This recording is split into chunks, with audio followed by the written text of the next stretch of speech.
ಪ್ರಶ್ನೋತ್ತರ 8ನೇ ದಿವಸ. ಪ್ರಶ್ನೋತ್ತರ 8ನೇ ದಿವಸ. ಇವತ್ತು ಪ್ರಶ್ನೋತ್ತರ ಭಾಗವನ್ನು 8ನೇ ದಿವಸದಲ್ಲಿ ಮಾಡಲಾಗ್ತದೆ. 8ನೇ ದಿವಸ ದೇವಾದೇವ ಪಾರ್ಶ್ವನಾಥ ಭಗವಾನರಿಗೆ, ಮಹಾವೀರ ಭಗವಾನರಿಗೆ, ಪರಮಪೂಜೆ ಆಚಾರ್ಯ ಚಾರಿತ್ರ ಚಕ್ರವರ್ತಿ ಶಾಂತಸಾಗರ ಮಹಾರಾಜರಿಗೆ, ಆಚಾರ್ಯ ರತ್ನ ಬಾಹುಲಿ ಮಹಾರಾಜರಿಗೆ, ದೀಕ್ಷಾ ಗುರು ಉಪದೇಶ ಅರತ್ ಬಳಿ ಮಹಾರಾಜರಿಗೆ,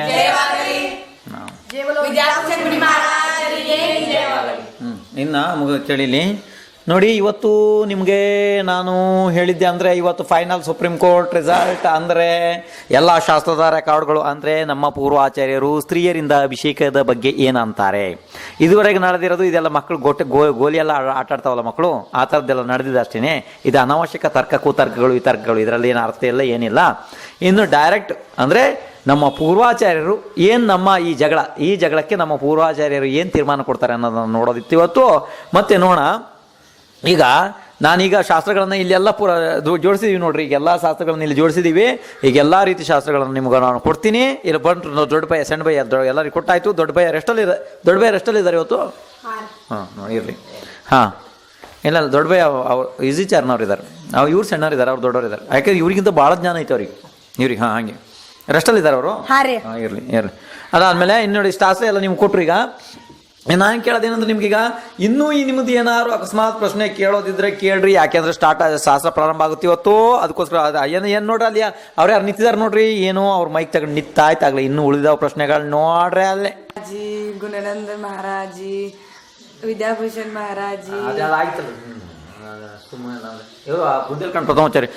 ನಿಮ್ಗೆ ಗೊತ್ತಾಗ್ತಿಲ್ಲ ಅದು ಅವ್ರ ಪ್ರಶ್ನೆ ಏನು ಕೇಳಿದ್ರಿ, ಎಲ್ಲ ಅಸ್ತವ್ಯಸ್ತ ಆಗಿದೆ ಅದು ಪ್ರಶ್ನೆ ಏನಿತ್ತು ಬ್ಯಾಕಿದೇನಿಲ್ಲ. ಅವ್ರು ಏನಂತಿದ್ರು ಗೊತ್ತಾ, ನಿನ್ನೆ ಹೇಳಿದ್ರಲ್ಲ ಮಹಾರಾಜ್ರೆ ಆ ಸಂಘದಲ್ಲಿ ಮಾಡಿಸ್ತಾರೆ ಹಂಗೆ ಹಿಂಗೆ ಅಂತ ಹೇಳಿದ್ರಲ್ಲ. ಅದ್ರೊಳಗಡೆ ಇನ್ನು ನಿಶ್ಚಯಸಾಗರ ಮಹಾರಾಜರು ಅಂದರೆ ಕಣಗಲ್ ಇದ್ದಾರಲ್ಲ, ಆಚಾರ್ಯ ನಿಶ್ಚಯಸಾಗರ್ ಅವರು ಕೂಡ ಸ್ತ್ರೀಯರಿಂದ ಅಭಿಷೇಕ ಮಾಡ್ತಾರೆ. ಮತ್ತು ಬುಂದೇಲ್ಖಂಡ್ ಪ್ರಥಮಾಚಾರ್ಯ ವಿರಾಗ್ ಸಾಗರ್ ಮಹಾರಾಜರು ಅಂತ ಇದ್ದಾರಲ್ಲ, ಅವರು ಕೂಡ ಅಭಿಷೇಕ ಎಲ್ಲ ನೋಡ್ತಾರೆ, ಮಾಡಿಸ್ತಾರೆ. ಶ್ರವಣಗೊಳದಲ್ಲೆಲ್ಲ ಬಂದಿದ್ರು ಅಂತ ಹೇಳ್ತಾ ಇದ್ದಾರೆ. ಬಾಕಿದ್ದೇನಿಲ್ಲ. ಆ ವಿಷಯ ಇರಲೇಪ್ಪ, ಇನ್ನೇನು ಮುಗಿದಿತ್ತು.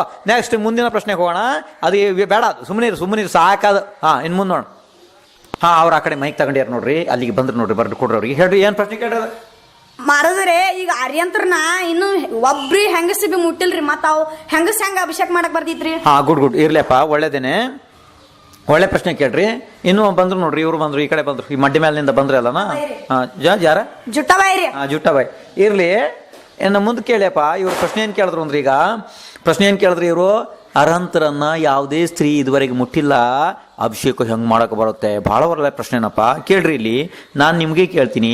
ಅರಿಹಂತರನ್ನ ಯಾವುದೇ ಪುರುಷರು ಕೂಡ ಮುಟ್ಟಿಲ್ಲ, ಅರಿಹಂತರನ್ನ ಯಾರು ದೇವತೆಗಳು ಕೂಡ ಮುಟ್ಟಿಲ್ಲ, ಯಾವ ದೇವನು ಕೂಡ ಮುಟ್ಟಿಲ್ಲ. ಯಾಕೆಂದರೆ ಅರಿಹಂತರು ನಾವು ಯಾರಿಗೆ ಅಂತೀವಿ ಅಂದರೆ, ಯಾವಾಗ ಕೇವಲ ಜ್ಞಾನ ಆಗಿ ಅವರು ಸಮೋಷಣದಲ್ಲೆಲ್ಲ ವಿರಾಜಮಾನ ಇರ್ತಾರೆ ನೋಡ್ರಿ, ಅವ್ರ ದಿವ್ಯದನಿ ಏನು ಹೊರಡುತ್ತೆ ನೋಡ್ರಿ ಆ ಸಮಯದಲ್ಲಿ. ಆದರೆ ಅವ್ರು ಏನು ತೀರ್ಥಂಕರ ಆಗೋರು ಇರ್ತಾರೆ ನೋಡ್ರಿ, ಆ ತೀರ್ಥಂಕರ ಬಾಲಕ ಏನು ಹುಡ್ತಾರೆ, ಆವಾಗ ಅವ್ರನ್ನ ಸುದರ್ಶನ ಮೇರು ಮೇಲೆ ತಗೊಂಡೋಗಿ ಎಲ್ಲರೂ ಅಭಿಷೇಕ ಮಾಡ್ತಾರೆ, ದೇವತೆಗಳು ಅಭಿಷೇಕ ಮಾಡ್ತಾರೆ. ಎಲ್ಲನೂ ಆ ರೆಕಾರ್ಡ್ಗಳು ಶಾಸ್ತ್ರದಲ್ಲಿದ್ದಾರೆ.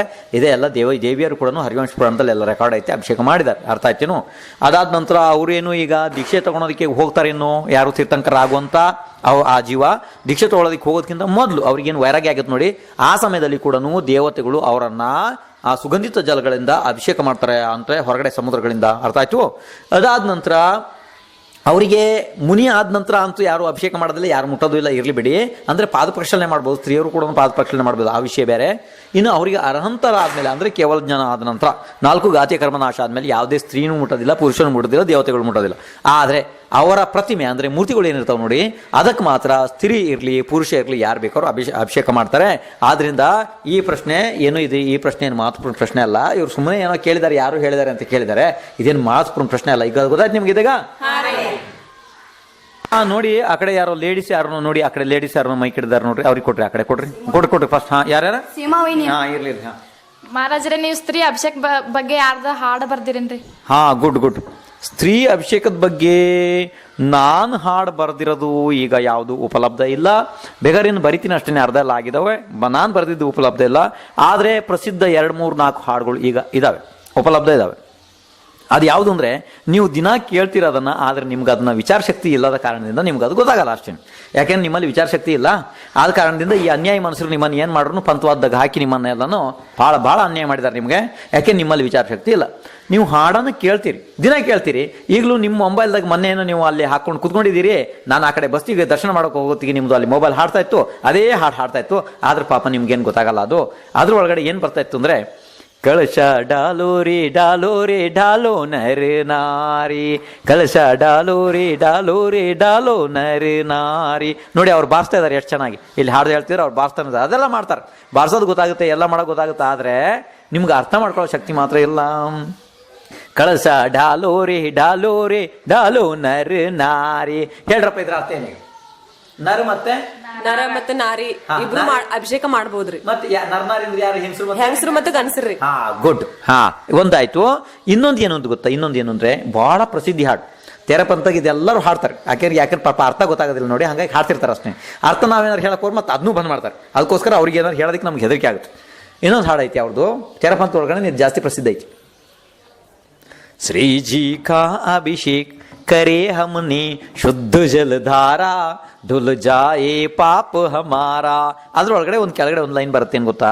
ಕೆಳಗಡೆ ಒಂದು ಲೈನ್, श्रीजी पर जल जोड़ा रत है वो गंदोदक सुख कारक है, मैना सुंदरी ने गंदोदक के द्वारा किय क्षण में कोड निवारा.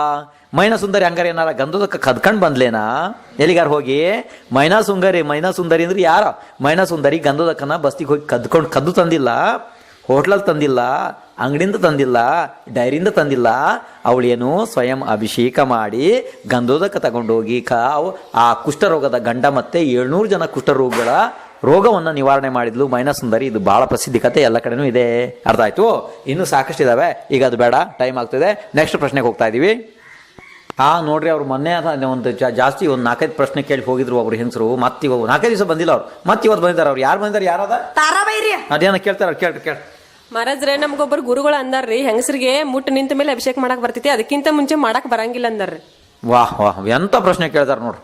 ಪ್ರಶ್ನೆ ಎಲ್ಲರಿಗೂ ಗೊತ್ತಾಯ್ತಲ್ಲ ಇದೀಗ? ಹಾ, ನೋಡಿ ಕೇಳ್ರಿ, ಉತ್ತರ ಕೇಳ್ರಿ. ಅಪ್ಪ, ನೀವು ಗುರುಗಳಿಗೆ ಹೋಗಿ ಹೇಳ್ರಿ, ಹಿಂಗೆ ನನ್ನ ಹೇಳೋದು ವಿದ್ಯಾಭೂಷಣ್ ಹೇಳಿದ್ದಾರೆ ಅಂತ ಹೇಳೋದು. ನಿಮ್ಮ ಮೇಲೆ ಹಾಕೊಳ್ಳೋದಿಲ್ಲ. ನಿಮ್ಮ ಮೇಲೆ ಏನು ತಪ್ಪೇನು ನೀವು ಜವಾಬ್ದಾರಿ ಹೊರಿಸ್ಕೊಂಡು ಬೇಡ, ನನ್ನ ಮೇಲೆ ಹೇಳೋದು. ಹೆಸರು ಹೇಳ್ರಿ ನಂದು, ವಿದ್ಯಾಭೂಷಣ್ ಹಿಂಗೆ ಅಂದಿದ್ದಾರೆ. ನಿಮಗೆ ಯಾರ್ಯಾರು ಸ್ತ್ರೀಯರು ಆಹಾರ ಕೊಡ್ತಾರೆ ಅವರಿಗೆಲ್ಲ ಮುಟ್ಟು ನಿಂತ ಮೇಲೆ ಕೊಡೋದಕ್ಕೆ ಹೇಳ್ರಿ. ಅಷ್ಟು ತನಕ ಉಪವಾಸ ಇರಲಿ ಇವರು. ಅರ್ಥ ಆಯ್ತೇನಾ? ಹೆಂಗಸರಿಗೆಲ್ಲನೂ ಎಲ್ಲರಿಗೂ ಮುಟ್ಟು ನಿಂತ ಮೇಲೆ ಇವ್ರಿಗೆ ಆಹಾರ ಮಾಡಿ ಹಾಕಕ್ಕೆ ಹೇಳಿ. ಅಷ್ಟು ತನಕ ಇವ್ರು ಉಪವಾಸ. ಗಂಡಸರು ಕೊಟ್ಟರೆ ತಗೊಳ್ರಿ, ಇಲ್ಲಾಂದ್ರೆ ಇವರು ಅಷ್ಟು ತನಕ ಉಪವಾಸ ಇರಲಿ. ಹಿಂಗೆ ನಡೀತೇನಾ? ನಡೆಯಲ್ಲ. ಇದು ಎಲ್ಲರಿಗೂ ಗೊತ್ತೈತಿ, ಇದೆಲ್ಲ ಸುಳ್ಳಿದಾವೆ. ಅರ್ಥ ಆಯ್ತೇನಾ? ಹೆಂಗಾರು ಒಂದು ಕೆಲಸ ಮಾಡಲಿ, ಅವರು ಹೆಂಗಸರಿಗೆ ಮುಟ್ಟು ನಿಂತ ಮೇಲೆ ಅಂದ್ರೆ 50-60 ವರ್ಷ ಆದಮೇಲೆ, ಅಜ್ಜಿ ಆದಮೇಲೆ ಅವರು ಭಗವಾನರ ಅಭಿಷೇಕವನ್ನು ಮಾಡಲಿ. ಇನ್ನು ಮುಟ್ಟು ನಿಂತ ಮೇಲೆ, ಅಜ್ಜಿ ಆದಮೇಲೆ ಮುನಿಗಳಿಗೆ ಆಹಾರ ಮಾಡಿ ಆಹಾರ ಹಾಕಲಿ. ಇನ್ನು 50-60 ವರ್ಷ ಆದಮೇಲೆ ಮುಟ್ಟು ನಿಂತ ಮೇಲೆ ಮತ್ತೆ ಇನ್ನು ಅವರು ಬಸ್ತಿಗೆ ಬರಲಿ. ಯಾಕೆಂದ್ರೆ ನವದೇವತ ಬಸ್ತಿ ಐತಿ, ನವದೇವತ ಒಳಗಡೆ ಬಸ್ತಿ ಒಳಗೆ ಬರಕ್ಕೆ ಬರಲ್ಲ. ಇನ್ನು 50-60 ವರ್ಷ ಆದಮೇಲೆ ನಮ್ಮ ಶಾಸ್ತ್ರ ಕೈಯಾಗಿ ಹಿಡಿದು ಅವ್ರು ಸ್ವಾಧ್ಯಾಯ ಮಾಡಲಿ. ಯಾಕೆಂದ್ರೆ ಜಿನ್ವಾಣಿ ಶಾಸ್ತ್ರ ಐತೆ, ಅದನ್ನ ಮುಟ್ಟಕ್ಕೆ ಬರಲ್ಲ. ಅಶುದ್ಧ ಹೆಂಗಸರು ಅದನ್ನ ಮುಟ್ಟಕ್ಕೆ ಬರಲ್ಲ. ಅರ್ಥ ಆಯ್ತೇನಾ? ಇನ್ನು 50-60 ವರ್ಷ ಆದಮೇಲೆ ಅವ್ರಿಗೆ ಮುಟ್ಟು ನಿಂತ ನಂತರನೇ ಅವರು ಹಾರಿಕಾ ದೀಕ್ಷೆ ತಗೊಳ್ಳಿ. ಅರ್ಥ ಆಯ್ತು? ಅಷ್ಟಕ್ಕಿಂತ ಹಿಂದೇನು ತಗೊಳ್ಳೋದು ಬೇಡ ಅಂತ ಹೇಳ್ರಿ. ಇದೆಲ್ಲ ಸುಳ್ಳಿದಾವಪ್ಪ. ಇದು ಜಿನೇಂದ್ರ ಭಗವಾನರ ಶಾಸನ ಅಲ್ಲ. ಇದೆಲ್ಲ ಬುದ್ಧಿ ಭ್ರಷ್ಟ ಮನುಷ್ಯರು ಇಂಥದ್ದನ್ನೆಲ್ಲ ಸೃಷ್ಟಿ ಮಾಡಿ ಹಾಕಿದ್ದಾರೆ ಈ ಪ್ರಶ್ನೆಗಳನ್ನು. ಜಿನೇಂದ್ರ ಭಗವಾನರು ಹೇಳಿದರು, ಶ್ರಾವಕ ಮತ್ತು ಶ್ರಾವಿಕೆಯರಿಗೆ ಇದು ಜಿನೇಂದ್ರ ಭಗವಾನರ ಅಭಿಷೇಕ ಮಾಡೋದು ಇದು ಆದ್ಯ ಕರ್ತವ್ಯ. ಅದು ದೇವ ಪೂಜೆ ಗುರುಪ ಸ್ವಾಧ್ಯಾಯ, ಅದರೊಳಗಡೆ ದೇವ ಪೂಜೆದೊಳಗಡೆ ಇದು ಬರುತ್ತೆ, ಪೂಜೆ ಮತ್ತು ಅಭಿಷೇಕ ಆಯಿತು. ಆದ್ದರಿಂದ ಈ ಪ್ರಶ್ನೆಗೆ ಯಾವುದೇ ರೀತಿ ಬೆಲೆ ಕೊಡಲಾಗಲ್ಲ. ಇದು ವೇಸ್ಟ್ ಆಗುತ್ತೆ. ಅರ್ಥ ಆಯ್ತು? ನೋಡಿ, ಅವ್ರು ಬಂದರು ನೋಡಿ, ಅವರು ಉದ್ದಕ್ಕಿದ್ದಾರೆ ನೋಡಿ, ಟೊಪ್ಪಿ ಸಾವುಕಾರ ಟೊಪ್ಪಿ ಹಾಕಿದ್ದಾರೆ ನೋಡಿ, ಬಿಳಿ ಟೊಪ್ಪಿ ಹಾಕೊಂಬಂದಿದ್ದಾರೆ ನೋಡ್ರಿ. ಅವರು ಮೈಕ್ ಹಿಡಿದ್ಯಾರ. ಅವ್ರು ಯಾಕೋ ಸಿಟ್ಟಲ್ಲಿ ಬಂದಂಗೆ ನನಗೆ ಹಂಗೆ ಕಾಣ್ತೈತಪ್ಪ, ಏನು ಅಂತ ನನಗೆ ಗೊತ್ತಾಗ್ತಿಲ್ಲ. ಅವ್ರು ಸಿಟ್ಟಲ್ಲಿ ಇದ್ದಂಗೆ ಕಾಣ್ತೈತಿ. ಎಂತ ಸಿಟ್ಟೆ ಇರ್ಲಿ ನೋಡ, ಹೆಂಗಾರು ಕೇಳಪ್ಪ. ಏನಾರು ಏನು ಪ್ರಶ್ನೆ ಕೇಳೋರಿದ್ರಿ? ಇರ್ಲಿ ನಿಮ್ದು ಏನು ಕೇಳ್ರಪ್ಪ. ನೋಡಿ ಹೇಳ್ರಿ, ನಿಮ್ದು ಏನೈತಿ ಹೇಳ್ರಿ. ಮಹಾರಾಜಿ, ಶ್ರೀ ಅಭಿಷೇಕ್ ಮಾಡೋದು ನಂಗೇನು ಸರಿಯಾಗಿ ಕಾಣ್ತಾ ಇಲ್ಲ. ನಮ್ಮಲ್ಲಿ ಯಾರನ್ನು ಬಸ್ತಿಗೆ ಅಭಿಷೇಕ್ ಮಾಡಕ್ಕೆ ಹಚ್ಕೊಂಡಿಂಗಿಲ್ಲ. ಬಾ ಇವ್ರು ಏನಂದ್ರು ಗೊತ್ತಾ? ಈಗ ನನ್ಗೆ ಗೊತ್ತಾತ, ಅವ್ರು ನೋಡ್ಕೊಳ್ಳೆ ಗೊತ್ತಾತ, ಏನೋ ಭಾಳ ಸಿಟ್ಟಾಗಿ ಬಂದ್ಯಾರ ಹೇಳೋದಕ್ಕೆ ಅಂತ. ಇದು ಭಾಳ ಇರಲಿ, ಏನು ಮುಂದೆ ಕೇಳಿ ಆಯ್ತಪ್ಪ. ನಾನೀಗ ಕೇಳ್ತೀನಿ ಸಾವುಕಾರ, ಈಗ ನಿಮ್ಮನೆ ಹೆಂಗಸ್ರನ್ನ ನೀವು ಹಂಚಿಕೊಡಲ್ಲ ಅಂದರೆ ಕಳಿಸಿಕೊಡೋದಿಲ್ಲ ಅಭಿಷೇಕಕ್ಕೆ, ಆಯಿತು, ಇದು ನನಗೆ ಈ ಮಾನ್ಯ ಇದೆ ಈ ಮಾತು. ಆದರೆ ನಾನು ನಿಮ್ಗೊಂದು ಸೆಷನ್ ಪ್ರಶ್ನೆಗಳನ್ನು ಕೇಳ್ತೀನಿ. ಈಗ ಹೆಂಗಸರು ನಿಮಗೆ ನಾನು ಪ್ರಶ್ನೆ ಕೇಳ್ತೀನಿ. ಹೆಂಗಸರು ನಿಮಗೆ ಸರಿ ಕಾಣ್ತಿಲ್ಲ, ನಿಮ್ಮ ಮನೆಯವ್ರನ್ನ ಕಳ್ಸಲ್ಲ, ಆಯ್ತಪ್ಪ, ನಿಮ್ಗೆ ಅದು ಪರ್ಮಿಷನ್ ಐತಿ, ನಿಮ್ಮ ಹೆಂಡತಿ ಮೇಲೆ ನಿಮ್ದು ಅಧಿಕಾರ ಐತಿ, ನಿಮ್ಮ ಮನೆ ಮೇಲೆ ನಿಮ್ದು ಅಧಿಕಾರ ಐತಿ, ನೀವು ಭಾಳ ದುಡ್ಡಿನವ್ರು ಇದ್ದೀರಿ, ನನಗೆಲ್ಲ ಗೊತ್ತೈತಿ, ಭಾರಿ ಅಧಿಕಾರದವ್ರು ಇದ್ದೀರಿ ಊರ್ನಾಗೆ, ಎಲ್ಲ ಗೊತ್ತೈತಿ. ಆದರೆ ಇರಲಿ, ನಾನು ನಿಮಗೆ ಪ್ರಶ್ನೆ ಏನು ಕೇಳ್ತೀನಿ ಅಂದರೆ, ಈಗ ಅಕಸ್ಮಾತ್ ಹೆಂಗಸರು ಏನಾರ ಹಸ್ತಿನಾಪುರಕ್ಕೆ ಹೋಗ್ತಾರೆ, ಅಂದರೆ ನಿಮ್ಮ ಹೆಂಡತಿ ಇರಲ್ಲ, ಬೇರೆ ಊರಿನವರು, ಬೇರೆ ಹೆಂಗಸರೆಲ್ಲ ಹಸ್ತಿನಾಪುರಕ್ಕೆ ಹೋಗ್ತಾರೆ. ಅಲ್ಲಿ ಜ್ಞಾನಮತಿ ಮಾತಾಜಿಯವರು ಎಲ್ಲ ಕಡೆಯಿಂದ ಅಭಿಷೇಕ ಮಾಡಿಸ್ತಾರೆ. ಈಗ ನೀವು ಇದು ಸತ್ಯ ಐತಿ ಸುಳ್ಳು ಐತಿದ? ಅದಾದ್ಮೇಲೆ ಇನ್ನು ಕುಂತಗಿರಿಗೆ ಹೋಗ್ತಾರೆ. ಕುಂತಸಾಗರ್ ಮಹಾರಾಜ್ ದಿನ ಅಭಿಷೇಕ ಮಾಡಿಸ್ತಾರೆ. ಅದು ಯಾರು ಗಣಧರ ಆಚಾರ್ಯ ಕುಂತಸಾಗರ್ ಮಹಾರಾಜರು ದಿನ ಅಲ್ಲಿ ದೊಡ್ಡ ಪಾರ್ಶ್ವನಾಥ ಭಗವಾನ್ರಿಗೆ ಅಭಿಷೇಕ ಆಗುತ್ತೆ, ಎಲ್ಲ ಸ್ತ್ರೀಯರು ಮಾಡ್ತಿರ್ತಾರೆ, ದಿನ ನಡೀತಾ ಇರುತ್ತೆ. ಅದು ಇದು ನೋಡಿದಿರಿ ನೀವು? ಫೋಟೋ ಬಂದೈತಿ, ವಾಟ್ಸಪ್ನ್ಯಾಗ ಬಂದಿತ್ತು ನೋಡ್ರಿ ಸ್ವಸ್ತಿಕ್ ರಾಜು ಅವ್ರು. ಇರ್ಲಿ. ಅದಾದ್ಮೇಲೆ ಶ್ರವಣ ಬೆಳಗುಳದಲ್ಲಿ ಎಲ್ಲರೂ ಹೋಗಿ ಅಲ್ಲಿ ಮಾಡ್ತಾರೆ, ಅದ್ ನೀವು ನೋಡಿದಿರಿ, ನಿಮ್ಗೆ ಗೊತ್ತೈತಿ, ಅದ್ ದಿನ ಗೊತ್ತೈತಿ ಮಾಡ್ತಾರೆ. ಅದ ಈಗ ನೀವು ಇದನ್ನೆಲ್ಲ ನೋಡಿ ಖಾಲಿ ಹೊಟ್ಟೆ ಉರ್ಸ್ಕೋಬೇಕು ಬಿಟ್ರೆ ಬಾಕಿ ನಿಮ್ಮ ಕೈಲಿ ಏನು ಮಾಡೋಕ್ಕಾಗಲ್ಲ. ನಿಮ್ಮ ಹೆಂಡ್ತಿನ ನೀವು ಒಂದು ಕಂಟ್ರೋಲ್ ಮಾಡ್ಬೋದು, ಮನೇಲಿ ಏನಾರು ಇಟ್ಬೋದು. ಯಾಕೆಂದ್ರೆ ನಿಮ್ಮ ಹೆಂಡ್ತಿಗೆ ಅಕಸ್ಮಾತ್ ಭಾವನೆ ಇದ್ರೂ ಕೂಡ ನೀವು ಮಾಡಕ್ಕೆ ಬಿಡ್ದೇನೆ ಅವಳಿಗೆ ಏನಾರ ಜಬರ್ದಸ್ತಿ ಹೇಳಿ ಅವ್ರನ್ನ ನೀವು ಕಂಟ್ರೋಲ್ನಲ್ಲಿ ಮನೇಲಿ ಇರ್ಬೋದು. ಆದರೆ ಊರು ಹೆಂಗಸರೆಲ್ಲ ಬೇರೆ ಕಡೆ ಹೋಗಿ ಬಂದರೆ, ಎಲ್ಲ ಕಡೆ ಮಾಡಿ ಬಂದರೆ, ನೀವು ಯಾಕೆಂದ್ರೆ ನೀವೇನು ಸರ್ವಾಧಿಕಾರಿ ಹಿಟ್ಲರ್ ಏನಲ್ಲ, ಸದ್ದಾಮ್ ಹುಸೇನ್ ಏನಲ್ಲ, ಎಂಥದ್ದು ಅಲ್ಲ. ಆದ್ದರಿಂದ ಸದ್ದಾಮ್ ಹುಸೇನ್ ಹಿಟ್ಲರ್ ಏನಲ್ಲ, ನೀವು ಸರ್ವಾಧಿಕಾರಿ ಏನಲ್ಲ. ಇದು ಜೈನ್ ಶಾಸ್ತ್ರ ಐತಿ, ಇಲ್ಲಿ ಎಲ್ಲರಿಗೂ ಅಧಿಕಾರ ಐತಿ. ಅವ್ರ ಇಷ್ಟ, ಅವ್ರು ಹೋಗಿ ಅವ್ರ ಗಂಡ ಹೆಂಡತಿ ಮಾಡ್ತಾರೆ, ಜೋಡಿಲಿ ಹೋಗಿ ಎಲ್ಲ ಕಡೆ ಅಭಿಷೇಕ ಮಾಡ್ತಾರೆ. ಇದನ್ನೆಲ್ಲ ನೋಡಿ ನೀವು ಹೊಟ್ಟೆ ಉರ್ಸ್ಕೋಬೇಕು ಬಿಟ್ರೆ ಮತ್ತೆ ನೀವು ಬೇರೆ ಏನೇನೇನು ಲಾಭ ಇಲ್ಲ. ಇನ್ನು ಅಂತರಾಯ ಕರ್ಮ ಬಿಟ್ರೆ ನಿಮ್ಗೆ ಅಂತರಾಯ ಕರ್ಮ ಬಂದಾಗುತ್ತೆ, ಅಷ್ಟು ಬಿಟ್ರೆ ಬಾಕಿದ್ ಏನೇನೇನೇನು ಇಲ್ಲ. ಅರ್ಥ ಆಯ್ತು? ಅದೇನೋ ಕನ್ನಡದಾಗ ಒಂದು ಗಾದೆ ಹೇಳ್ಯಾರೆ, ಕೈಲಾಗದಿದ್ದವನು ಮೈಯೆಲ್ಲ ಪರಿಚಿದ.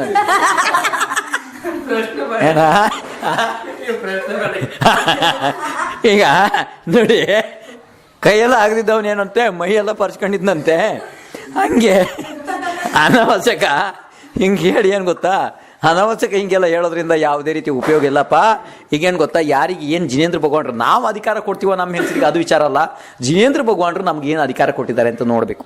ಆಯಿತು? ನೋಡಿ, ಈಗ ನಿಮ್ಗೆ ಸಮರ್ಪಕ ಇನ್ನೊಂದು ಉತ್ತರ ಹೇಳ್ತೀನಿ ಕೇಳಿ. ಯಾರ್ದು ಶರೀರದ ಮೇಲೆ ನೀವು ಅಧಿಕಾರ ಮಾಡ್ಬೋದು, ಯಾರ ಮೇಲಾರು. ಅಂದರೆ ನಿಮ್ಮ ನೌಕರ ಇರ್ತಾನೆ, ಅವನಿಗೆ ಹೊಡಿಬೋದು, ನೀವು ಉಪವಾಸ ಹಾಕ್ಬೋದು, ಆದರೆ ಏನಾರ ಒಂದು ಜೈಲಿಗೆ ಹಾಕ್ಬೋದು, ಏನಾರ ಅಪರಾಧ ಆದರೆ. ಶರೀರದ ಮೇಲೆ ಅಧಿಕಾರ. ಆದರೆ ಆತ್ಮನ ಮೇಲೆ ಇನ್ನೊಂದು ಆತ್ಮನ ಅಧಿಕಾರ ಇಲ್ಲ. ಧರ್ಮದ ಮೇಲೆ ಅಂದರೆ ಆತ್ಮಧರ್ಮದ ಮೇಲೆ ಬೇರೆಯವರ ಅಧಿಕಾರ ನಡೆಯಲ್ಲ. ಈಗ ಯಾಕೆಂದರೆ ನಾವು ಹೇಳ್ತೀವಿ ನಮ್ಮ ಹೆಂಗಸರಿಗೆ ಮಾಡಕ್ಕೆ ಬಿಡಲ್ಲ. ಆಗ ಯಾರಿಗೆ ಗೊತ್ತು, ನಮ್ಗೇನಾರು ಅಕಸ್ಮಾತ್ ನಾಳೆ ಏನಾರು ದೊಡ್ಡ ಕಾಯಿಲೆ ಬಂದು ಏನಾರು ಆಗಿ ನಾವು ಸತ್ತೋದ್ರೆ, ಅಕಸ್ಮಾತ್ ನಾವು ಸತ್ತೋದ್ಮೇಲೆ ನಮ್ಮ ಹೆಂಡತಿಯರು ಮಾಡಿದ್ರು ಏನು ಮಾಡೋದು? ಅವಾಗ ಅಲ್ಲಿಂದ ನೀವು ಹುಡ್ಕೊಂಡು ಬರ್ತೀರಿ, ನನ್ನ ಹೆಂಡತಿ ಏನು ಮಾಡ್ತೀರ ಅಂತೇಳಿ ಹೆಂಡ್ತಿನ ಹುಡ್ಕೊಂಬರಕ್ಕಾಗುತ್ತೆ? ಇಲ್ಲಲ್ಲ. ಅರ್ಥ ಗೊತ್ತಾಯ್ತು ನಿಮ್ಗೆ? ಆಯ್ತು. ಹೆಂಡ್ತಿ ಏನಾರು ಈಗ ಭಾವನೆ ಮಾಡಲು, ಪಾಪ ಈಗೆಲ್ಲ ನನ್ನ ಗಂಡದಿರು ನನ್ನ ಮನೆ ಅತ್ತೆ ಮಾವ ಎಲ್ಲ ಬಿಡಲ್ಲ ಹಂಗೆ ಅಂತ ಹೆಂಡ್ತಿ ಪಾಪ ಭಾವನೆ ಮಾಡಲು, ಮುಂದಿನ ಜನ್ಮದಲ್ಲಾರು ಭಗವಾನ್ ನನಗಿಂತ ಸೌಭಾಗ್ಯ ಸಿಕ್ಕಲಿ ಅಂತೇಳಿ ನೀವು ಸತ್ತ ಮೇಲೆ ಬೇರೆ ಗತಿಗೆ ಎಲ್ಲೋ ಹೋಗ್ಬಿಟ್ರಿ. ಮತ್ತು ನಿಮ್ಮ ಹೆಂಡತಿ ಎಲ್ಲರೂ ಇದ್ರಿಗೆ ಹೋಗಿ, ಪುರುಷ ಪರ್ಯಾಯದಾಗ ಹೋಗಿ ಅಥವಾ ಸ್ತ್ರೀ ಪರ್ಯಾಯದಾಗ ಎಲ್ಲಿಗಾರು ಹೋಗಲಿ, ಯಾವ್ದಾರು ಪರ್ಯಾಯದಾಗೆ ವಿಜಯ ಕ್ಷೇತ್ರ ಅಥವಾ ಎಲ್ಲಿಗಾರು ಹೋಗಿ, ದೇವಿ ಪರ್ಯಾಯದಾಗ ಹೋಗಿ, ದೊಡ್ಡ ಅಕೃತ್ರಿಮ ಚೈತ್ಯಾಲಯದ ಹೋಗಿ ಅಲ್ಲಿ ದೊಡ್ಡ ಅಕೃತ್ರಿಮ ಮೂರ್ತಿಗಳನ್ನ ಅಭಿಷೇಕ ಮಾಡಿದ್ರೆ ನೀವೇನು ಮಾಡಾರ? ಏನು ಮಾಡಾರ? ತಲೆ ಜಜ್ಕೊಂಡಾರ? ಹೊಟ್ಟೆ ಜಜ್ಕೊಂಡಾರ? ಕಲ್ಲಾಗ ತಲೆ ಜಜ್ಕೊಂತೀರಿ? ಇಲ್ರಿ. ಕಲ್ಲಾಗ ತಲೆ ಜಜ್ಕೊಂತೀರಿ? ಇಲ್ರಿ. ವಿಷ ಕುಡಿತೀರಿ? ಇಲ್ರಿ. ಏನ್ ಹಾಕಂತೀರಿ? ಇಲ್ರಿ. ಏನು ಮಾಡಾರ ಹೇಳ್ರಿ, ವಿಚಾರ ಮಾಡ್ರಿ, ಏನು ಮಾಡಾರ ನೀವು ಹೇಳ್ರಿ. ಅದಕ್ಕೆ ಕನ್ನಡದಾಗ ಗಾದೆ ಇದೆ, ಏನು ಗೊತ್ತಾ, ಕೈಲಾಗದಿದ್ದವನು ಮೈಯೆಲ್ಲ ಪರ್ಚ್ಕೊಂಡಿದ್ನಂತೆ. ಅರ್ಥ ಆಯ್ತು? ಹಿಂಗೆ ಇದೆಲ್ಲ ಹಿಂಗೆ ಮಾಡಕ್ಕೆ ಹೋಗ್ಬೇಡ್ರಪ್ಪ. ಸಂತಾನವಾಗಿ ಶಾಸ್ತ್ರ ಏನಿದೆ ಅಂತ ತಿಳ್ಕೊಂಡು ಅದನ್ನ ಮಾಡ್ರಿ. ಯಾಕೆಂದ್ರೆ ನೀವು 4-5 ದಿವಸದಿಂದ ಎಲ್ಲ ಪ್ರಶ್ನೋತ್ತರಗಳಿಗೆ ಬಂದಿದ್ದಿದ್ರೆ ಇಲ್ಲಿ ನಿಮ್ಗೆ ಗೊತ್ತಾಗ್ತಾ ಇತ್ತು, ನೀವು ಈ ಪ್ರಶ್ನೆನೇ ಕೇಳ್ತಾ ಇರಲ್ಲ. ಮೊನ್ನೆ ಒಂದು ದಿವಸ ಬಂದು ಹಿಂಗೆ ಮೇಲೆ ಬಸ್ತಿ ಹೊರಗಡೆ ಒಂದು ಟೊಪ್ಪಿ ಹಾಕೊಂಡು ನೋಡ್ಕೊಂಡು ಹೋಗಿದ್ದೀರಿ, ಮತ್ತೆ ಇವತ್ತು ಬಂದು ಈ ಪ್ರಶ್ನೆ ಕೇಳಿದ್ರಿ, ನಿಮ್ಗೆ ಇದಕ್ಕೋಸ್ಕರ ಈ ಪರಿಸ್ಥಿತಿ ಆಯ್ತು. ನಡ್ರಿ ಸಾಕ್ರಿ. ಮತ್ತು ಏನೋ ಪ್ರಶ್ನೆಗಳು ಉಳಿದಿದೆ ಅಂತ ನೋಡ್ರಿ ಅಲ್ಲಿ ಪಟ್ ಅಂತ ಹೇಳ್ರಿ. ಮಹಾರಾಜ್ರೆ, ಹೆಂಗಸರ ಮೇಲೆ ನಿಮಗೆ ಕರ್ನೆ? ಈಗ ಚೋಕ್ಲೆ ಸೌಕಾರ್ ಅವರು ಪ್ರಶ್ನೆ ಏನಂದ್ರೆ ಇನ್ನೊಂದ್ಸಲ ಹೇಳ್ರಿ. ಹೆಂಗಸ್ರ ಮೇಲೆ ನಿಮಗೆ ಕಷ್ಟ ಕರುಣೆ ಇದೆ. ಗುಡ್. ಈಗ ನಿಮ್ಗೆ ಗೊತ್ತಾಯ್ತಪ್ಪ, ನಿಮ್ಗೆ ಗೊತ್ತಾಯ್ತು ಏನಂದ್ರ ಅವರು? ಹೆಂಗಸ್ರ ಮೇಲೆ ನಿಮ್ಗೆ ಕರ್ನೆ. ಗುಡ್. ಅಂದ್ರೆ ಅವ್ರು ಏನ್ ಪ್ರಶ್ನೆ ಕೇಳಿದ್ರು ಗೊತ್ತಾ, ಮಹಾರಾಜ್ರೆ ಹೆಂಗಸ್ರ ಮೇಲೆ ನಿಮ್ಗೆ ಯಾಕೆ ಅಷ್ಟು ಕರುಣೆ ಭಾವನೆ? ಅಪ್ಪ ಇಲ್ಲಿ ಕೇಳಿಲ್ಲಿ ಉತ್ತರ ಏನು ಅಂದರೆ, ಹೆಂಗಸ್ರ ಮೇಲೆ ನಮಗೆ ಕರುಣೆ ಭಾವನೆ ಅಂತ ಅಲ್ಲ, ಗಂಡಸ್ರ ಮೇಲೆ ಕರುಣೆ ಭಾವನೆ ಅಂತ ಅಲ್ಲ. ಇದು ಶಾಸ್ತ್ರದ ವಿಚಾರ ಇದೆ. ಯಾಕೆ ಈ ಪಂಥುವಾದಿಗಳು ನಿಮ್ಮನ್ನು ಹಿಂಗೆ ನಿಮ್ಮ ಅಜ್ಞಾನವನ್ನು ಬೆಳೆಸ್ಕೊಂಡು ಇದನ್ನ ಏನು ಮಾಡ್ತಿದ್ದಾರೆ ಅಂದರೆ, ನಿಮಗೆ ಅಭಿಷೇಕ ಏನು ಶಾಸ್ತ್ರದಲ್ಲಿ ಅಭಿಷೇಕದ ಅಧಿಕಾರ ಇದೆ ಅದನ್ನು ಮುಚ್ಚಾಕ್ತಿದ್ದಾರೆ. ನಿಮಗೆ ಏನಾದ್ರು ಒಂದು ಕಾರಣಗಳನ್ನು ಕೊಟ್ಟು ಅದು ಹಂಗಾಗುತ್ತೆ, ಇದು ಮುರಿದು ಹೋಗುತ್ತೆ, ಇದು ಬಿದ್ದು ಹೋಗುತ್ತೆ, ಚೆಲ್ಲಿ ಹೋಗುತ್ತೆ ಅಂತ ಹೇಳಿ ಏನಾರು ಮಾಡಿ ನಿಮ್ಮಿಂದ ಆಗುವಂಥ ಅಭಿಷೇಕವನ್ನು ನಿಲ್ಲಿಸೋದಕ್ಕೆ ಪಂತುವಾದಿಗಳು ಬಹಳ ಪ್ರಯತ್ನ ಮಾಡ್ತಿದ್ದಾರೆ. ಮತ್ತು ಅವರಿಗೆ ಬಹಳ ಯಶಸ್ಸು ಸಿಗ್ತಾ ಇದೆ. ಅವ್ರು ಎಲ್ಲ ಕಡೆ ಆಕಾಶದಲ್ಲಿ ಹಾರಾಡ್ತಾ ಇದ್ದಾರೆ. ಪಂತುವಾದಿಗಳು ಈಗ ಬಹಳ ಅವರು ಜಯವನ್ನು ಪಡೆದಿದ್ದಾರೆ. ಎಲ್ಲ ಕಡೆ ಫೋಟೋ, ಬ್ಯಾನರ್, ಎಲ್ಲ ಕಡೆ ಜೈಕಾರ, ಎಲ್ಲ ಕಡೆ ಅವ್ರದ್ದೇ ಪ್ರವಚನಗಳು ಏನು ಬೇಕಾದ್ರೂ ಮಾಡ್ತಿದ್ದಾರೆ. ಅದು ಶಾಸ್ತ್ರದ ಹಾನಿ ಆಗ್ತಾ ಇದೆ. ಅರ್ಥ ಆಯ್ತು? ಅಂದರೆ ಜಿನೇಂದ್ರ ಭಗವಾನರ ವಾಣಿಯ, ನಮ್ಮ ಪೂರ್ವಾಚಾರ್ಯರ ಶಾಸ್ತ್ರದ ಮತ್ತು ನಮ್ಮ ಆರ್ಷ ಆಗಮ್ ಪರಂಪರದ ಬಹಳ ಹಾನಿ ಆಗ್ತಾ ಇದೆ. ಅದಕ್ಕೋಸ್ಕರ ಯಾರು ಏನು ಬೇಕಾದ್ರೂ ಮಾಡ್ತಾರೆ, ಯಾರಿಗೂ ಶಾಸ್ತ್ರ ಗೊತ್ತಾಗ್ತಿಲ್ಲ. ನಿಮಗೆ ಶಾಸ್ತ್ರ ಗೊತ್ತಾಗಲಿ ಅನ್ನುವಂಥ ಪ್ರಯತ್ನ ನಮ್ಮದು ಅಷ್ಟೇ. ಮತ್ತು ನಮಗೇನು ಯಾರ ಮೇಲೆ ಕರುಣೆ ಅಲ್ಲ. ಅವ್ರನ್ನೇನು ನಮ್ಮ ಹೆಂಗಸ್ರೇನು ಇಲ್ಲಿ ಯಾರೂ ಇಲ್ಲ, ನಾವೇನು ಯಾರ ಮೇಲೆ ಕರುಣೆ ತೋರಿಸಿ ನಮಗೇನು ಅವಶ್ಯಕತೆ ಇಲ್ಲ. ಇದು ಶ್ರಾವಕರ ಕರ್ತವ್ಯ ಐತಿ. ಇದು ನಾವು ಅವರಿಗೆ ಹೇಳುವಂಥ ಕರ್ತವ್ಯ ಐತಿ. ಸ್ತ್ರೀ ಇರಲಿ ಪುರುಷ ಇರಲಿ ಅಭಿಷೇಕದಲ್ಲಿ ಸಮಾನ ಅಧಿಕಾರ ಐತಿ ಇದೆ. ಅದನ್ನು ನಾವು ಅವರಿಗೆ ಹೇಳೋದು ನಮ್ಮ ಕರ್ತವ್ಯ ಇದೆ. ಇದು ಕರುಣೆ ಅಲ್ಲ. ಪುರುಷರಿಗೂ ನಮ್ಮ ಅಭಿಷೇಕದಲ್ಲಿ ಪುರುಷರು ಎಷ್ಟೋ ಸಂಖ್ಯೆಯಲ್ಲಿ ಇರ್ತಾರೆ. ಅರ್ಥ ಆಯಿತು? ಸ್ತ್ರೀಯರು ಇರ್ತಾರೆ, ಪುರುಷರು ಇರ್ತಾರೆ. ಅವರಿಗೆ ಇಬ್ಬರಿಗೂ ಸಮಾನ ಅವಕಾಶ ಇದೆ. ಅದರಲ್ಲಿ ಯಾರಿಗೂ ಕರುಣೆ ಮತ್ತು ಯಾರಿಗೂ ದ್ವೇಷ ಭಾವನೆ ನಮ್ಮಲ್ಲಿಲ್ಲ. ನನಗನ್ಸುತ್ತೆ ಇವತ್ತು ಎಲ್ಲ ಶಾಸ್ತ್ರಗಳನ್ನ ಇಲ್ಲೆಲ್ಲ ಇಷ್ಟೆಲ್ಲ ತಂದು ಪಾಪ ನೋಡಿ ಎಲ್ಲ ಜೋಡಿಸಿದ್ದಾರೆ ಶಾಸ್ತ್ರಗಳನ್ನು. ಸುಮ್ಮನೆ ಶಾಸ್ತ್ರದ ಅವಮಾನ. ನಿಮ್ಮದು ಶಾಸ್ತ್ರ ತೆಗಿಯೋಕ್ಕೆ ನನಗೆ ಯಾಕೋ ಆಗ್ತಿಲ್ಲ. ಇನ್ನೇನು ಪ್ರಶ್ನೆ ಅವ್ರು ಮೈಕ್ ಹಿಡಿದಿರ್ತಾರೆ. ಇನ್ನೂ ಪ್ರಶ್ನೆಗಳೇ ಮುಗಿದಿಲ್ಲ. ನಿಮ್ದು ಇನ್ನೂ ಏನು ಪ್ರಶ್ನೆ ಇದೆ ನೋಡ್ರಿ, ಅವ್ರದ್ದು ಏನೋ ಇದೆ ಅಂತ. ಇವತ್ತು ನಾನು ಶಾಸ್ತ್ರ ರೆಕಾರ್ಡ್ ನನಗೆ ಕೊಡೋಕೆ ಕಾಣಲ್ಲ. ಈ ಶಾಸ್ತ್ರಗಳನ್ನ ವಾಪಸ್ ವಿರಾಜಮಾನ ಮಾಡಬೇಕಾಗ್ತದೆ ಗೋಡ್ರೇಜ್ ಒಳಗಡೆ. ಏನು ಈಗ ಎಂತ ನಿಮ್ದು ಇನ್ನು ಪ್ರಶ್ನೆಗಳೇ ಮುಗಿದಿಲ್ಲ ಅಂದ್ರೆ ನಾನಾರು ಏನು ಮಾಡೋಣ? ಅವ್ರು ಏನು ಮತ್ತೆ ಮೈಕ್ ಹಿಡಿದು ನಿಂತಿದ್ದಾರೆ ನೋಡ್ರಿ. ಅವ್ರು ನಿತ್ರ ಅಲ್ಲಿ ಹಿಡಿದು ನಿಂತಿದ್ದಾರೆ. ಅವ್ರು ಏನು ಪ್ರಶ್ನೆ ಕೇಳ್ರಲ್ಲ? ಮಹಾರಾಜರೇ, ಅಭಿಷೇಕ್ ಪೂಜೆ ನಾವು ಮಾಡೋದ್ರಿಂದ ಪಂಡಿತರನ್ಯಾಗ ಇಟ್ಟಿದಾರ್ರಿ. ವಾ ಗುಡ್ ನೋಡ್ರಿ. ಇನ್ನೇ ಪ್ರಶ್ನೆ ಎಷ್ಟು ಚೆನ್ನಾಗಿದೆ ನೋಡ್ರಿ. ಪ್ರಶ್ನೆ ಭಾಳ ಚೆನ್ನಾಗಿದೆ. ಇವ್ರು ಪ್ರಶ್ನೆ ಏನು ಕೇಳಿದ್ರು? ಆ ಶಾಸ್ತ್ರ ಇಟ್ರು, ದೊಡ್ಡ ಸಣ್ಣಬಯ್ಯ ಶಾಸ್ತ್ರನೆಲ್ಲ ಇಟ್ರು. ಸಾಕು ಅವ್ರ ಏನಂದ್ರ ಹೇಳ್ರಿ, ನಾವು ಅಭಿಷೇಕ್ ಮಾಡೋದಿತ್ತಂದ್ರ ಪಂಡಿತರನ್ಯಾಗ ಇಟ್ಟಿದಾರ್ರಿ ಇಲ್ರಿ. ಗುಡ್. ನಿಮ್ಗೆ ಗೊತ್ತಾಯ್ತು? ಚೌಗ ಸಾಕರಿಗೆ ಗೊತ್ತಾಯ್ತು? ಗೊತ್ತಾಯ್ತು ರೀ. ನಾವು ಅಭಿಷೇಕ್ ಪೂಜೆ ಮಾಡೋದಿತ್ತಂದ್ರಿ ಪಂಡಿತರ ಇಟ್ಟಿದಾರ್ರಿ. ಮತ್ತೆ ನಿಮ್ಗೆ ಗೊತ್ತಾಯ್ತೇನ? ನಾವು ಅಭಿಷೇಕ್ ಮಾಡಿದ್ರ ಪಂಡಿತರನ್ಯಾಗ ಇಟ್ಟಿದಾರ. ಗುಡ್. ಅಂದ್ರೆ ಅಭಿಷೇಕ್ ಪೂಜೆ ಎಲ್ಲ ನಾವೇ ಮಾಡೋದಿದ್ರೆ ಮತ್ತು ಪಂಡಿತರನ್ನ ಯಾಕೆ ಇಟ್ಟಿದ್ದಾರೆ? ಅಯ್ಯೋ ಭಾಳ ದೊಡ್ಡ ಕಷ್ಟಕ್ಕೆ ಬಂತಪ್ಪ. ಪಂಡಿತರು ಅಂದ್ರೆ ಆ ಕಡೆ ದಕ್ಷಿಣ ಕಡೆಗೆ, ನಮ್ಮ ದಕ್ಷಿಣ ಆ ಕಡೆ ಎಲ್ಲ ಕರ್ನಾಟಕ ಕಡೆಗೆ ಏನಂತಾರೆ ಅಂದರೆ ಪುರೋಹಿತರು ಅಂತ ಹೇಳ್ತಾರೆ. ಯಾರಿಗೆ? ಪಂಡಿತರು ಅಂತಿರಲ್ಲ ನೀವು ಈ ಕಡೆ. ಅಂದರೆ ಅಭಿಷೇಕ ಮಾಡೋರನ್ನ ಬಸ್ತಿಲೆಲ್ಲ ಇರ್ತಾರಲ್ಲ ಅವ್ರನ್ನ ಪುರೋಹಿತರು, ಪಂಡಿತರು ಹಿಂಗೆಲ್ಲ. ಈ ಕಡೆ ಪಂಡಿತರು ಅಂತಾರೆ, ಆ ಕಡೆ ಪುರೋಹಿತರು ಅಂತಾರೆ. ಆತು, ನಿಮಗೆ ಗೊತ್ತಿಲ್ಲ ಇನ್ನು ಏನು ಪ್ರಶ್ನೆ ಕೇಳಿದಿರಲ್ಲ ನೀವು. ನಿಮಗೆ ಗೊತ್ತಿಲ್ಲ ಇನ್ನೂ ಪೂರಾ ಪ್ರಪಂಚನ, ಇದನ್ನು ನಮ್ಮದು ವಾಲ್ಟ್ ಅಂತಾರಲ್ಲ, ಪೂರಾ ಪ್ರಪಂಚನ 4 ರೌಂಡ್ ಹೊಡಿರಬೇಕಾದ್ರೆ. ಆದರೆ ಪೂರಾ ಪ್ರಪಂಚದೊಳಗಡೆ ನಮ್ಮದು ಜೈನಾಗಮ ಎಷ್ಟಿದೆ ಅಂದರೆ ಸಾವಿರಾರು ಪ್ರಮಾಣದ ಶಾಸ್ತ್ರಗಳಿದ್ದಾವೆ.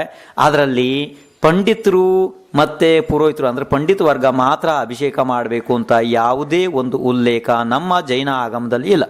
ಇದು 100% ಸುಳ್ಳಿದೆ. ನಮ್ಮ ಜೈನ ಆಗಮದಲ್ಲಿ ದೇವ ಪೂಜಾ ಗುರುಪಾಸ ಸ್ವಾಧ್ಯಾಯ ಸಂಯಮ ತಪದಾನ್ ಇದು ಶ್ರಾವಕ ಮತ್ತು ಶ್ರಾವಿಕೆಯರ ಮುಖ್ಯ ಕರ್ತವ್ಯ ಇದೆ. ಅದರೊಳಗಡೆ ದೇವ ಪೂಜೆ ಮೂಲ ಮುಖ್ಯ, ಅವರ ಕರ್ತವ್ಯ ಇದೆ. ಪಂಡಿತರು ಮಾಡಲಿ ಹಂಗೆ ನಾವು ಮತ್ತೆ ಪೂಜಾ ಅಭಿಷೇಕ ಎಲ್ಲ ನಾವೇ ಮಾಡಿದ್ರೆ ಪಂಡಿತರನ್ನ ಯಾಕೆ ಇಟ್ಟಿರೋದು? ಅದಕ್ಕೆ ಏನು ಆ ಮಾತಿಗೆ ಏನೂ ಅರ್ಥ ಇಲ್ಲ. ಇದು ಬಹಳ ಅಜ್ಞಾನದ ಪ್ರಶ್ನೆ ಇದೆ. ಈ ಪ್ರಶ್ನೆಯನ್ನು ಮತ್ತೆ ಎಲ್ಲೂ ಕೇಳೋದಕ್ಕೆ ಹೋಗ್ಬೇಡ್ರಿ. ಭಾರಿ ಅವಮಾನ, ಅಜ್ಞಾನದ ಪ್ರಶ್ನೆ ಇದೆ, ಭಾಳ ಪಾಪದ ಪ್ರಶ್ನೆ ಇದೆ ಅಂತ ಈ ಅಜ್ಞಾನಿ ಮನುಷ್ಯರು ಅಂಥ ಪ್ರಶ್ನೆಯನ್ನು ಉತ್ಪತ್ತಿ ಮಾಡಿ ನಿಮಗೆ ಕೊಟ್ಟಿದ್ದಾರೆ. ಆದ್ದರಿಂದ ಇದು ಹಿಂಗೆ ಇನ್ನು ಯಾವತ್ತೂ ಎಲ್ಲೂ ಕೇಳಬೇಡ್ರಿ. ಯಾಕೆಂದರೆ ಜಿನೇಂದ್ರ ಭಗವಾನರು ಹಿಂಗೆ ಅಂದಿಲ್ಲ. ಭಗವಾನರು ಇದನ್ನು ಶ್ರಾವಕ ಮತ್ತು ಶ್ರಾವಿಕೆಯರ ಕರ್ತವ್ಯ ಅಂತ ಹೇಳಿದ್ದಾರೆ. ಆದ್ದರಿಂದ ಇದನ್ನು ಇಲ್ಲಿಗೆ ಬಿಟ್ಬಿಟ್ರಪ್ಪ.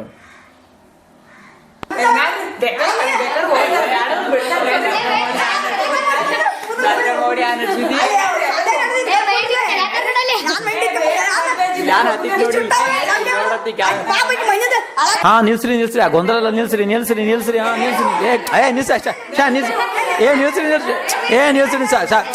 ಅಲ್ಲಿ ಅವ್ರಿಗೆ ಮೈಕ್ ಕೊಡ್ರಿ. ಯಾಕೆ ಏನಾಯ್ತದ?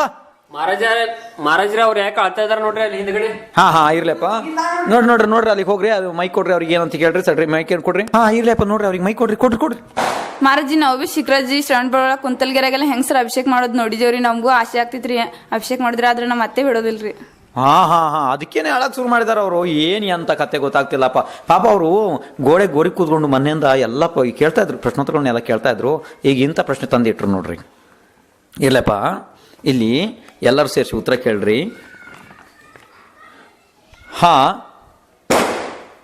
ಇನ್ನು ನಾವಿದಕ್ಕೆ ಉತ್ತರ ಕೊಡಬೇಕು ಅಂತಂದರೆ, ಕನ್ನಡದಲ್ಲಿ ಒಂದು ಗಾದೆ ಇದೆ, ಜಾತಿಗೆ ಜಾತಿ ಶತ್ರು, ನಾಯಿಗೆ ನಾಯಿ ಶತ್ರು, ಹೆಣ್ಣಿಗೆ ಹೆಣ್ಣೆ ಶತ್ರು. ಹಾಗೆ ಯಾರು ಒಳ್ಳೇದಾಗ್ತಾರೆ ಅಂದರೆ ಬಿಡಲ್ಲ ಅದನ್ನ. ಇದು ಹೆಂಗೆ ಇರ್ತದೆ, ಸಾಕಷ್ಟು ಕಡೆ ಇದಾವೆ ಅದು ನೋಡಿ. ನಿಮ್ಮ ಊರಿನ ಏನು ಶೌಚಾಲಯ ಇದೆಯಲ್ಲ ಅದರ ಗರ್ಭಗೃಹದ ಮೂಲ ನಾಯಕ ಭಗವಂತರಿದ್ದಾರ ಅವರಿಗೆ ಅಭಿಷೇಕ ಮಾಡೋದು ಭಾಳ ಶ್ರೇಷ್ಠ. ಇಲ್ದಿದ್ರೆ ಬಸ್ತಿ ಹೊರಗಡೆ ಸಣ್ಣ ಮೂರ್ತಿನ ತಂದು ಇಟ್ಟು ಅಭಿಷೇಕ ಮಾಡಿರಿ. ಯಾಕೆಂದ್ರೆ ನಾವು ಮಾಡಿಸ್ತೀವಿ ಹಂಗೆ ಮಾಡಿಸ್ರಿ. ಇಲ್ಲಾಂದ್ರೆ ನೀವು ಶಿಖರ್ಜಿಗೆ ಹೋದಾಗ, ಶ್ರವಣಬೆಳಗೊಳಕ್ಕೆ ಹೋದಾಗ, ಕುಂತಗಿರಿಗೆ ಹೋದಾಗ, ವರೂರಿಗೆ ಹೋದಾಗ, ಖಡಂಗಲಕ್ಕೆ ಹೋದರೆ, ಹಸಿನಾಪುರಕ್ಕೆ ಹೋದರೆ, ಆದಾದಿ ದೊಡ್ಡ ದೊಡ್ಡ ಕ್ಷೇತ್ರಗಳು ಇರ್ತವೆ, ಮತ್ತು ಇನ್ನು ಸಾಕಷ್ಟು ಸಾಧುಗಳು ಇರ್ತಾರೆ ನೋಡ್ರಿ. ಅಲ್ಲಿಗೆ ಹೋದಾಗ ಅವ್ರು ಅಭಿಷೇಕ ನಿಮಗೆ ಮಾಡೋದಕ್ಕೆ ಬಿಡ್ತಾರೆ. ಅಲ್ಲೇ ನೀವು ಅಭಿಷೇಕ ಮಾಡಿ ಬರ್ರಿ. ಇಲ್ಲಾಂದರೆ ನಿಮ್ಮ ಮನೇಲಿ ಒಂದು ಸಣ್ಣದೊಂದು ಭಗವಾನ್ರ ಕೂರಿಸ್ರಿ. ಮ್ಯಾಲೆ ಏನಾದ್ರು ಜಾಗ ಇದ್ದರೆ ಗೃಹ ಚೈತ್ಯಾಲಯ ಮಾಡಿರಿ, ಅಲ್ಲೇ ಅಭಿಷೇಕ ಮಾಡಿರಿ. ಮತ್ತು ಅದು ಆಗಿಲ್ಲ ಅಂದ್ರೆ ನಿಮಗೆ ಈ ಶಾಸ್ತ್ರ ಸುಳ್ಳು ಹೇಳೋಂಥ ಮಿಥ್ಯ ಗುರುಗಳು ಇರ್ತಾರಲ್ಲ, ಫಸ್ಟ್ ಅವ್ರನ್ನ ತ್ಯಾಗ ಮಾಡಿರಿ. ಇದೊಂದು ದೊಡ್ಡ ಕೆಲಸ ಐತಿ. ಶಾಸ್ತ್ರ ಸುಳ್ಳು ಹೇಳೋಂಥ ಮಿಥ್ಯ ಗುರುಗಳನ್ನ ಫಸ್ಟ್ ತ್ಯಾಗ ಮಾಡಿರಿ. ಅಷ್ಟು ದೊಡ್ಡ ಕೆಲಸ ಇನ್ನು ಬೇರೆ ಯಾವುದೂ ಇಲ್ಲ, ಅದು ಮಾಡಿರಿ. ಇನ್ನು ಅವ್ರು ಏನೇನು ಶಾಸ್ತ್ರ ಸುಳ್ಳು ಹೇಳ್ತಾರೆ ಅಂತೇಳಿ ಇನ್ನು ಮುಂದಿನ ಪ್ರಶ್ನೆ ಭಾಗಗಳು ಇಷ್ಟು ತನಕ ಹೇಳಾಗಿತ್ತು ನಿಮಗೆ. ಇನ್ನು ಮುಂದಿನ ಪ್ರಶ್ನೆ ಭಾಗಗಳದ್ದು ಹೇಳ್ತೀವಿ ಅದನ್ನು. ಅದಾದ ನಂತರ ಇನ್ನು ಕೊನೆಗೆ ಭಾವನೆ ಮಾಡಿರಿ. ಮುಂದಿನ ಜನ್ಮದಲ್ಲಾರು ನಮಗೆ ಪುಣ್ಯದ ಸಂಪಾದನೆ ಆಗಲಿ, ಅಭಿಷೇಕ ಮಾಡುವಂಥ ಸೌಭಾಗ್ಯ ಸಿಕ್ಕಲಿ ಅಂತೇಳಿ ನೀವು ಸ್ವರ್ಗಕ್ಕೆ ಹೋಗ್ತೀರಿ. ಕಾಲಿ ನೀವು ಭಾವನೆ ಮಾಡಿರಿ ಸಾಕು. ಮಹಾರಾಜ್ರೆ, ಖಾಲಿ ನಾವು ಭಾವನೆ ಮಾಡೋದಂದ್ರೆ ಸ್ವರ್ಗಕ್ಕೆ ಹೆಂಗೆ ಹೋಗಕ್ಕಾಗ್ತೈತಿ? ಹೆಂಗೆ ಹೋಗೋಕ್ಕಾಗುತ್ತೆ ಅಂದರೆ ನೋಡಿ, ಖಾಲಿ ಭಾವನೆ ಮಾಡೋದ್ರಿಂದನೂ ಕೂಡ ಜೀವ ಸ್ವರ್ಗಕ್ಕೆ ಹೋಗುತ್ತೆ. ಹೇಗೆ ಅಂದರೆ ಒಂದು ಕಪ್ಪೆ ಭಗವಾನ್ ಮಹಾವೀರ ಸಮೋಷಣಕ್ಕೆ ಒಂದು ಹೂವನ್ನು ತಗೊಂಡು ಹೋಗ್ತಾ ಇತ್ತು. ನಾನು ಪೂಜೆ ಮಾಡ್ತೀನಿ ಅಂತ ಹೇಳಿ ಪಾಪ ಅದು ಹೋಗೋಕ್ಕಾಗಿಲ್ಲ. ಮಧ್ಯದಲ್ಲೇ ಶ್ರೇಣಿಕರಾಜನ ಆನೆಯ ಕಾಲಿನ ಕೆಳಗಡೆ ಬಿದ್ದು ಸತ್ತೋಯ್ತು. ಆದರೂ ಕೂಡ ಭಾವನೆ ಚೆನ್ನಾಗಿದ್ದರಿಂದ ಅದು ಅಂದರೆ ಸ್ವರ್ಗದಲ್ಲಿ ಹೋಗಿ ಮಹಾರುದ್ಧಿ ದೇವ ಆಯಿತು. ಅಂದರೆ ಶ್ರೇಣಿಕರಾಜನಿಗಿಂತ ಮೊದಲೇನೆ ಬಂತು ಅದು ಭಗವಾನ್ರ ಅಂದರೆ ಭಗವಾನ್ ಮಹಾವೀರ ಪೂಜೆ ಮಾಡೋದಕ್ಕೆ ಅರ್ಹತೆ ಪಡೀತು. ಅಂದರೆ ಆ ಸಾಮರ್ಥ್ಯವನ್ನು ಪಡೀತು, ಆ ಪುಣ್ಯವನ್ನು ಸಂಪಾದನೆ ಮಾಡ್ತು. ಆದ್ದರಿಂದ ನೀವು ಈಗ ಭಾವನೆ ಮಾಡ್ರಪ್ಪ. ಭಾವನೆ ಮಾಡಿ ಮುಂದಿನ ಜನ್ಮದಲ್ಲಿ ನೀವು ದೇವ ಪರ್ಯಾಯದಲ್ಲಿ ಹೋಗಿ ಎಲ್ಲಿ ನಂದೀಶ್ವರದ ಅಕೃತ್ರಿಮ ಚೈತ್ಯಾಲಯಗಳು ಮತ್ತು 5 ಮೇರುವಿನ ಅಕೃತ್ರಿಮ ಚೈತ್ಯಾಲಯಗಳು ಅಲ್ಲೆಲ್ಲ ಹೋಗಿ ನೀವು ಪೂಜೆ ಅಭಿಷೇಕ ಎಲ್ಲ ಮಾಡ್ಬೋದು. ಇಲ್ಲಾಂದರೆ ಈಗ ವಿದೇಶದಲ್ಲ ಸಾಕ್ಷಾತ್ ಸಮೋಷಣಗಳಿದ್ದಾವೆ, ಅಲ್ಲಿ ಹೋಗಿ ಕೂಡ ನೀವು ಸಮೋಷಣದ ಒಳಗಡೆ ಕೂಡ ಚೈತ್ಯ ಭೂಮಿ ಇದೆ, ಅಲ್ಲಿ ಕೂಡ ನೀವು ದೇವಪರ್ಯಾಯದಲ್ಲಿ ಹೋಗಿ ಅಭಿಷೇಕ ಮಾಡ್ಬೋದು. ಈಗ ನೀವು ಅಲ್ಲಿ ಭಾವನೆ ಮಾಡ್ರಿ ಅಷ್ಟೇ. ಅಷ್ಟು ಮಾಡೋದ್ರಿಂದ ನೀವು ಬೇಕಾದಷ್ಟು ಮಾಡ್ಬೋದು. ಅಲ್ಲಿ ಅಂದರೆ ನೀವು ದೇವಪರ್ಯಾಯಕ್ಕೆ ಹೋಗ್ತಿರಲ್ಲ, ಅಲ್ಲಿ ನಿಮಗೆ ಅತ್ತೆ, ಕತ್ತೆ, ಪಂಡಿತ, ವಿದ್ವಾನ, ಈ ತೇರ ಪಂಥದವರು, ಇನ್ನು ಕಾಂಜಿ ಪಂಥದವರು, ಅಹಂಕಾರಿ ಮನುಷ್ಯರು, ಅಜ್ಞಾನಿಗಳು, ಗೌಡ, ಸಾವುಕಾರ, ಪಾಟೀಲ, ಚೇರ್ಮನ, ಬಸ್ಸಿ ಕಮಿಟಿ, ಇನ್ನು ಮಂತ್ರಿ, ಸಾವುಕಾರ, ಬುದ್ಧಿಭ್ರಷ್ಟ ತಲೆ ಹೋದರ ಗುರು, ಮಿಥ್ಯಾ ಗುರು, ಸ್ನೇಹಿತ, ಪಂಥವಾದಿ ಗುರು, ಅಜ್ಞಾನಿ ಗುರು, ಸಂಗಮ್ಯ ವ್ಯಾಮೋಹದಿಂದ ಬುದ್ಧಿಭ್ರಷ್ಟ ಆದಂಥ ಗುರು, ಮಾವ, ಸಂಬಂಧಿಕರು ಯಾರೂ ನಿಮ್ಮನ್ನು ತಡೆಯಲ್ಲ. ಇವರೆಲ್ಲನ ಮಾತ್ಸರ್ಯದ ಕಾರಣದಿಂದ ಇಲ್ಲೇ ಎಲ್ಲ ಓಡಾಡ್ತಿರ್ತಾರೆ. ನೀವೇನು ಗೊತ್ತಾ, ಅಂತ ಉತ್ಕೃಷ್ಟವಾದ ಇದು ಪರ್ಯಾಯ ಧಾರಣೆ ಮಾಡಿ ನೀವು ದೇವ ಪರ್ಯಾಯಕ್ಕೆ ಹೋಗಿ ಅಲ್ಲಿ ಮಾಡ್ಬೋದು. ಅಂತ ಸತತ ಭಾವನೆಯನ್ನು ಮಾತ್ರ ಮಾಡ್ತಿರ್ಬೇಕಷ್ಟೇ. ಭಗವಾನ್ ನನಗೆ ಅಭಿಷೇಕದ ಲಾಭ ಸಿಕ್ಕಲಿ ಅಂತ ಹೇಳಿ ಮಾಡ್ತಿರ್ಬೇಕು. ಅವ್ರಿಗೆ ಇಲ್ಲೇ ಅಂತರಾಯ ಕರ್ಮ ಬಂದ್ ಮಾಡ್ಕೊಂಡು ಇಲ್ಲೇ ಓಡಾಡ್ತಿರ್ತಾರೆ. ನೀವು ಉತ್ಕೃಷ್ಟ ದೇವ ಪರ್ಯಾಯವನ್ನು ಪ್ರಾಪ್ತ ಮಾಡಿಕೊಂಡು ತೀವ್ರ ಭಾವ ಮಾಡ್ರಿ. ನೀವು ಭಾವನೆ ಮಾಡೋದ್ರಿಂದ ಕೂಡ ನೀವು ಸಾಕಷ್ಟು ಪುಣ್ಯಗಳನ್ನು ಸಂಪಾದನೆ ಮಾಡ್ತೀರಾ. ಅಂದರೆ ಅಭಿಷೇಕ ಪೂಜೆ ಮಾಡೋದು ಬಹಳ ಯೋಗ್ಯ. ಅಕಸ್ಮಾತ್ ಆಗದಿದ್ದಂಥ ಇಂಥ ಪರಿಸ್ಥಿತಿ ಒಳಗಡೆ ನೀವು ತೀವ್ರ ಭಾವನೆಯನ್ನಾರು ಮಾಡ್ರಿ. ಅರ್ಥ ಆಯ್ತು? ಈಗ ನಿಮ್ಗೇನಾಯ್ತು ಅಂದ್ರೆ, ಈಗ ಇದು ಸಮಯ ಭಾಳ ಆಗಿ ಹೋಯ್ತು, 3-4 ನಿಮಿಷ ಜಾಸ್ತಿ ಆಗಿ ಹೋಯ್ತು. ಇವತ್ತು ಶಾಸ್ತ್ರದ ರೆಕಾರ್ಡ್ಗಳು ನಾನು ಏನು ಕೊಡೋದಕ್ಕಾಗಲ್ಲ. ಇನ್ನು ನಾಳೆ ಬನ್ನಿ. ನಾಳೆ ಇನ್ನು ನಿಮ್ದೇನು ಪ್ರಶ್ನೆಗಳು ನನಗೇನು ಕಾಣ್ತಿಲ್ಲ. ನಾಳೆ ಪ್ರಶ್ನೆಗಳು ಇದಾವೇನಾ? ಇನ್ನೂ ಇದಾವು. ನನಗೇನು ಕೊಡೋದು, ನನಗೇನಾಗಲ್ಲಪ್ಪ, ಸಾಕಾಗಿ ಹೋಗಿದೆ ನನಗೆ. ಅರ್ಥ ಆಯ್ತು? ಇನ್ನು ಶಾಸ್ತ್ರದ ರೆಕಾರ್ಡ್ಗಳು ಇವತ್ತು ಶಾಸ್ತ್ರ ಎಲ್ಲ ತಂದು ಇಟ್ಟರು, ಇಲ್ಲಿ ಎಲ್ಲ ಮಾಡಿದ್ರು, ಅದನ್ನು ಮತ್ತೆ ತಗೊಂಡೋಗಿ ವಾಪಸ್ ಜೋಡಿಸಿದ್ದಾರೆ. ಅರ್ಥ ಆಯ್ತೇನಾ? ಹಾಗೆ ಬೇಡ ಪಾಪ, ನಿಮ್ಮ ಪ್ರಶ್ನೆಗಳು ಸಾಕಾಗಿ ಹೋಗಿದ್ದಾವೆ. ಅಕಸ್ಮಾತ್ ಕೇಳೋದಕ್ಕೆ ಕೇಳ್ರಿ, ನಾನು ಇಲ್ಲ ಅಂತ ಹೇಳ್ತಿಲ್ಲ. ನಾನು 8 ದಿವಸ ಆಯಿತು ಕೇಳೋರು, ಎಷ್ಟು ದಿವಸ ಪ್ರಶ್ನೆ ಅಂತ ಕೇಳೋದಿದ್ದನ್ನ 8 ದಿವಸ ಆಯ್ತು ಪ್ರಶ್ನೆಗಳು ಉತ್ತರಗಳು ಕೇಳ್ತಾ. ಈಗ ಒಂದು ಕೆಲಸ ಮಾಡಿ, ನಿಮ್ಗೆ ನಾನು ಹೇಳ್ತೀನಿ, ನಾಳೆ ಶಾಸ್ತ್ರದ ರೆಕಾರ್ಡ್ಗಳನ್ನ ನಾನು ನಿಮ್ಗೆ ಕೊಡ್ತೀನಿ. ಅಂದರೆ ಶಾಸ್ತ್ರದಲ್ಲಿ ಏನೇನು ಬರ್ದಿದ್ದಾರೆ ಫಸ್ಟಿಗೆ ಹೇಳ್ತೀನಿ ನಿಮಗೆ. ಅಕಸ್ಮಾತ್ ನಿಮ್ಗೆ ಸಮಾಧಾನ ಆಗಿಲ್ಲ ಅಂದರೆ ಮತ್ತೆ ಎಷ್ಟು ಬೇಕಾದ ಪ್ರಶ್ನೆಗಳನ್ನು ಕೇಳ್ರಿ, ನಾನು ತಯಾರಿದ್ದೀನಿ ಉತ್ತರ ಕೊಡೋದಕ್ಕೆ. ಅರ್ಥ ಆಯ್ತು?